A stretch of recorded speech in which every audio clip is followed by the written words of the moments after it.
Imagine a battlefield where women charge into combat on horseback, wielding bows and spears with deadly precision. They wear armor, not gowns, and their war cries echo across the plains. Who were these fierce warrior women, and did they really clash with the greatest heroes of Greek mythology? Welcome to Myths and Legends, where the past is never quite what it seems. For centuries, stories of the Amazon warriors have captured imaginations.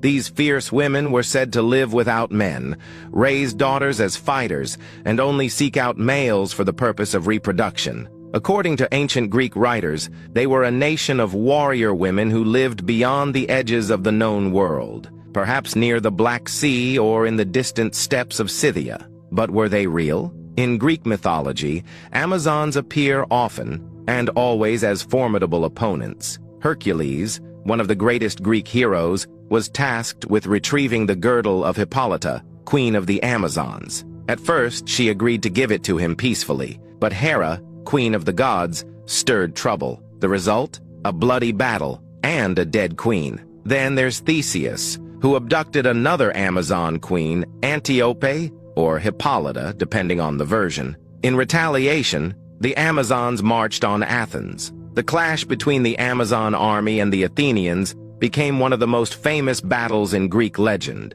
so iconic that it was carved into the friezes of the Parthenon. And who could forget Penthesilea, the Amazon queen who fought in the Trojan War? After slaying countless warriors, she met her match in Achilles. But when he removed her helmet and saw her face, he fell in love. Too late. To the Greeks, the Amazons were the other, wild, exotic, dangerous. But what if they weren't just fantasy? Modern archaeology may hold the answer. In recent decades, burial sites in the Eurasian steppes, particularly in Ukraine, Russia, and Kazakhstan, have revealed the remains of women buried with weapons, bows, and horses. Some of them had injuries consistent with combat. These women were Scythians, nomadic peoples who lived roughly during the same era the Greeks were writing about Amazons.